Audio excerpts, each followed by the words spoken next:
खुलुमबाय गोजोन फुंबिलि फैदो दासान्दिनि मोननैसो गोदान खौरां मिथिना लानि जुदि नोंथाङा चेनेलाव गोदानब्ला चेनेलखौ साबस्क्राइब खालामनानै बेल आइकनखौ थुनानै ला जाहाथे गोदान खौरांखौ थाबैनो मोननो हायो CTET उथ्रिसार जानाय बर' फरायसाफोरा थाबैनो थिसनजागोन आरो आसाम सोरखारा CTET आव बर' आयदाखौ गोदानै थिसननानै बर' बिजोंनि थाखायल' टेट खुंगोन होनना PTRनि गाहाय खुंगिरि प्रमद बर' बिथाङा खौरांगिरि मेलनि गेजेरजों बुंथिदों।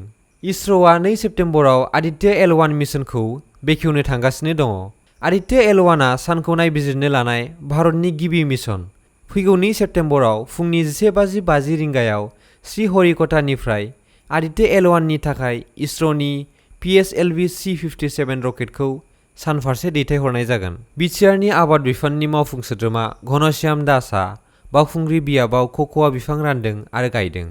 बिटिआरनि आबाद बिफाना गिबि खेबनि थाखाय 10,500 कक'आ बिफांफोरखौ Chakrashila tea and agro' producer company लिमिटेडनि गेजेरजों बासबारि गामियाव राननानै होदों।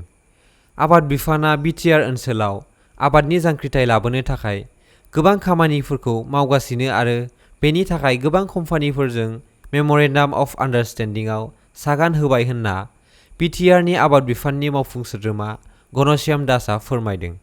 बेजों लोगोसे कक'आ बिफांफोरखौ मोननो हानानै Chakrashila tea and agro' producer company लिमिटेडनि दैदेनगिरि बिजित बसुमतारीआ बिटिआर खुंथायनिसिम गोजोननाय जासिदों।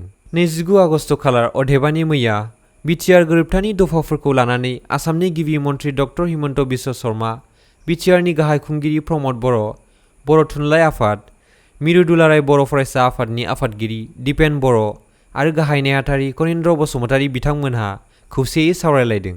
बे सावरायलायनायाव बर' बिजोंनि जेंनाफोरखौ सावरायलायनाय जादों।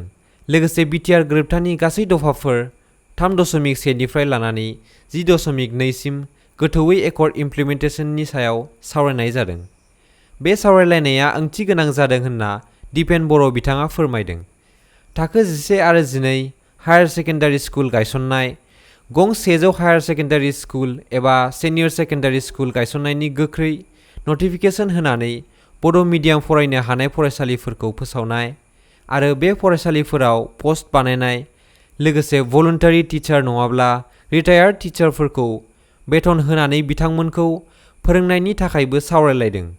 आरोबाव गं 10 हायार सेकेन्डारि स्कुल लोगोसे गं 25 हाई स्कुल बिटिआरआव आरो बड' कछारी वेलफेयार अट'नमास काउन्सिल एरियानि गं 5 हाई स्कुलफोरखौ प्रभिन्सियेलाइज खालामनो थाखाय गिबि मन्थ्रिजों सावरायलायनाय जादों। खौराङा एसेनोसै, गोजोन्थों।